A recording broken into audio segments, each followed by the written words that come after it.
Welcome to the Real News Network. I'm Anton Warrenchuk in Baltimore. Over 100,000 Gazans who live near the border with Israel were warned to leave their homes as Israeli officials continue to hint towards a ground invasion of the Gaza Strip. The news comes as at least 77 Palestinians have been killed since Tuesday, most of them civilians. Joining us now to give their analysis on the situation is Ali Abunimah and Max Blumenthal. Ali Abunimah is the co-founder and executive director of the Electronic Intifada and the author of the new book, The Battle for Justice in Palestine. Max Blumenthal, who's also joining us, is an award-winning journalist and best-selling author. His latest book is Goliath, Life and Loathing in Greater Israel. Thank you both for joining us. Thank you. Good to be with you. So Max, let's start with you. Let's get your response to recent news that 100,000 Gazans have been warned to leave their homes. Do you think that a ground invasion is imminent? Well, the Palestinians who live in the Gaza Strip are 80% refugees. 80% of them are descended directly from those who were forced off their land in what is now Israel in 1947 and 1948. And now they're being told to leave again, and they have nowhere to go. There are no bomb shelters in the Gaza Strip. There is nowhere for these refugees to flee. And the brutal military dictatorship of Egypt, which has risen to power through a coup, will refuse to let them out through the other side, through the Rafah crossing. So this is another humanitarian catastrophe, which Israel seems to cause every 2 years or so within the Gaza Strip. I have heard a lot of rumblings about a military invasion, that it would be a limited incursion of 10,000 ground troops or so. The right-wingers in Israel's governing coalition are pushing Netanyahu for this invasion for the pure purposes of revenge and to satiate the braying masses who represent their constituents, who are taking to Facebook to post calls for the death of Arabs, and taking to Twitter to do the same. The military intelligence apparatus is pushing for such an invasion to suppress rocket fire from the Gaza Strip and to assassinate as many high-level leaders of Hamas as possible. So it seems like forces are aligned in support of an invasion, but we'll have to see how events play out in the coming day or two. Okay, and Ali, what do you think is the Israeli strategic objective in this offensive against Gaza? Well, I think Max is right that it's revenge, and it's largely revenge and an effort to satiate, for political reasons, the bloodlust among the Israeli public, which has reached unbelievable proportions. We see human rights organizations warning that the levels of incitement from Palestinian leaders, the levels of incitement from Israeli leaders calling for violence have reached unprecedented proportions. And Israel is satisfying that bloodlust with horrifying attacks which are targeting and killing civilians. Last night, for example, Israel bombed the Funtime Beach Cafe in Gaza, where young people had gathered to watch the World Cup match, Argentina versus Netherlands, in order to escape some of the horror that was around them. And Israel bombed it, killing 9 people, and according to the AFP report, scattering body parts all over the beach. And this comes as, at least now 22 children have been killed. And most of the civilian casualties, according to the UN, I quote from the UN Office for the Coordination of Humanitarian Affairs today, the targeting and destruction of residential properties in Gaza is the main cause of civilian casualties. And that's so important because all of the Israeli propaganda, which is being parroted in the mainstream media, is that Israel does its best to avoid civilian casualties, when in fact, by yesterday, Israel had targeted over 150 private homes. And this is collective punishment. It's a war crime. They're targeting the family homes of people that Israel says may be involved in military resistance, and they're killing their families and their children in the process. It's pretty shocking that this is happening at the same time that the Israeli ambassador went before the UN Security Council today and told that body that the Palestinians celebrate death. Nobody is celebrating the deaths of all of these innocent people except for the Israeli government ministers that are ordering these crimes and the mobs in the streets of Jerusalem and Tel Aviv chanting death to the Arabs. Okay, and Max, the pretext for this offensive, though not really much mentioned now, is the murder of the 3 Israeli teenagers, and Israel's claims that Hamas was responsible. And we also know now that the gag order that was originally issued regarding the deaths of the Israeli teenagers was made when the Israeli officials were making public statements that implied that they did not know that the Israeli teenagers in fact were dead. So let's start from this gag order and trace how did we get to this offensive against the Gaza Strip from the gag order. I'll try to keep it brief. It's difficult to do so. Although it's easy for our mainstream media to do so, they are covering this escalation of violence as though it's happened in a vacuum, as though Hamas provoked the whole thing.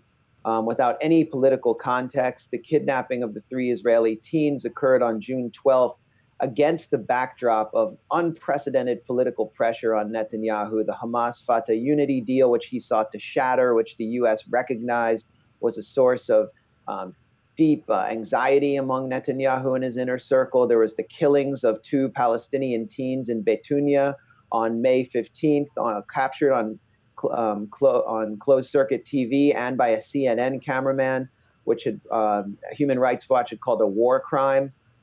More political pressure. Netanyahu wanted to reframe the discussion, so the 3 Israeli teens were kidnapped. A recorded call indicated with gunshots heard on the recorded call to the police by the teens that they had been killed right away. The Israeli government and police knew who the 2 suspects were, 2 characters with affiliation to a rogue Hamas cell, indicating that Hamas had no knowledge of the kidnapping and that it contravened their political goals and the goals of the unity agreement. Netanyahu seized the opportunity to milk this kidnapping for all the propaganda value it was worth, lying even to the parents of the teenagers, telling them that their teens were alive and that those gunshots they heard in the phone call were blanks. The military and the Shin Bet intelligence service imposed a gag order, preventing the Israeli media from reporting on any details of the investigation into the killings, convincing the Israeli public that the teens were alive. And as Israeli troops rampaged through the West Bank, raiding over 15,000 Palestinian homes, arresting over 560 Palestinians without charges, killing 6 Palestinians, Israelis believed that they were on a rescue mission, while Netanyahu and his diplomatic corps deployed a propaganda campaign to bring back our boys, even while they knew that those boys were dead. They set the Israeli public up for this orgy of revenge. When the bodies were found, Jewish Israelis reacted with extreme shock. Mobs poured out into Jerusalem with young men chanting death to Arabs. A group of young men apparently met at one of these spontaneous racist rallies in Jerusalem and went out on a hunt in occupied East Jerusalem for young Palestinian boys to abduct. They found one, 17-year-old Mohammed Abu Khudair, burned him alive, forcing him to drink gasoline, dumping his body in the woods. And the situation deteriorated from there. Netanyahu had blamed all of Hamas, calling them human animals in an official statement and declaring vengeance for the blood of a small child Satan has not yet created. Netanyahu inspired and incited this orgy of revenge, and the official campaign of revenge, apart from the vigilante campaign, which claimed the life of Abu Khudair, is now taking place in Gaza Strip, governed by Hamas. And just another point, the 3 suspects in the killing of Mohammed Abu Khudair have been released. They are now under house arrest, and the Israeli police are claiming one had an alibi. Well, Palestinian suspects in crimes against Jewish Israelis never get to have an alibi. The Israeli government has reinstituted its policy of collective punishment and the destruction of the homes of accused Palestinian terror suspects. I don't think bulldozers will be showing up at the homes of these Israeli teens who responded to Netanyahu's call for revenge. And Ali, let's get your take on how well do you think that the mainstream press, the mainstream media, has been reporting on this conflict, on this the offensive against Gaza in the United States? Well, with a few exceptions, it's been absolutely disastrous. And one of the most egregious examples the other day, ABC News on its main evening news showed pictures of Palestinians, picking through the rubble of their destroyed homes, but told a nationwide audience that these were Israelis. So reinforcing the false narrative that, it's Palestinians who are the aggressors and Israelis who are the suffering victims. ABC News has apologized for that now, but the damage was done. I don't know if it was deliberate or not, but it certainly shows the level of ignorance among many media makers and producers in the mainstream who wouldn't have been able to tell who is who because they have so little background and so little context. Yesterday, I heard a report from Daniel Esterin on NPR, and he began almost every sentence with the phrase "Israel says." It was like he was reading a government press release. You take the New York Times, where Jody Rudoren, the bureau chief, doesn't take anything, doesn't give readers anything unless she's first, quote unquote, confirmed it with the Israeli army.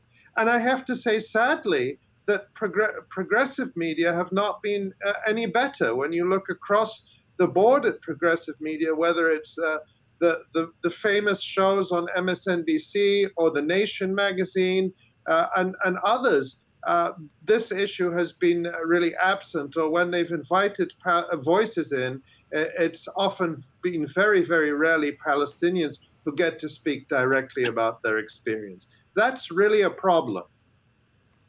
Okay, and Ali, let's also briefly talk about you were recently filming participants at a pro-Israel rally in Los Angeles. Tell us what happened. Well, this was on Tuesday. I was in LA for a couple of days, and there was a big rally. Actually, hundreds of people turned out outside the Israeli consulate in solidarity with Palestinians and to oppose the attacks. But before I went to that rally, I went to a pro-Israel rally, which was across Wilshire Boulevard. And I was openly filming and talking to people. And just as I was being told by one of the participants, I'd asked him, how could we make all this stop? He said, the answer is to eliminate Muslims. And then he began an anti-Muslim tirade. I was in a conversation with others. There were others at that pro-Israel rally who disagreed with him, and we were talking. And then out of the blue, I was simply jumped on by LAPD officers and dragged away and threatened and handcuffed. And I was effectively removed and prevented from recording and filming and reporting. I believe that what happened is that one of the organizers of that rally saw me, saw the fact that embarrassing things were being said on camera that exposed the racism at these rallies, the anti-Palestinian hatred that is endemic, and he set the police on me. I believe that is what happened, and it was caught on video that is posted at the Electronic Intifada. Okay, and what would you say to critics that say that you put yourself in a situation where you knew that it could possibly escalate and that police did the right thing, preventing you from entering a situation in which you might have been attacked? Well, the only escalation was by the police, because anyone who watches the video can see that even though I was being told some pretty racist things, it was a totally calm conversation. I was having a back and forth with participants at that rally. They knew I was filming them. I was doing it openly. You can see me in one of the videos that was taken by someone else. I'm holding the camera up like this. There's no mistaking what's going on. The only escalation is when the LAPD assaulted, battered, and handcuffed me. Can I interject something? Of course, I'm fairly well known for filming at these kind of rallies of pro-Israel partisans in New York City. You can see my videos on YouTube. I go with a camera and a microphone and I ask them what they think. And I have never had any problem with police, interfering with my right to film and conduct journalism, which is exactly what Ali was doing in a very polite manner. And so, to me, it indicates to me that Ali was profiled. He was profiled for having olive skin, and he was asked by the cops, are you with the Palestines? He was then informed that he was trying to fire people up when he was doing no such thing.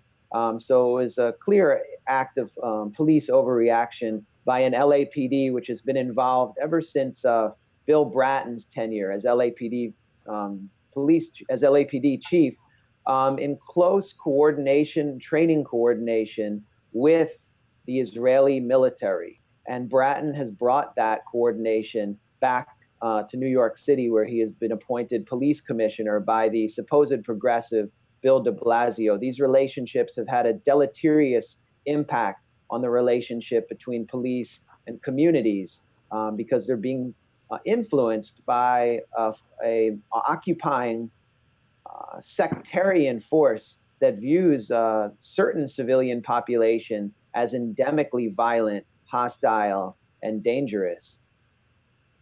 Okay, Max Blumenthal and Ali Abunimah, thank you both for joining us. Thanks for having me. And thank you for joining us on the Real News Network.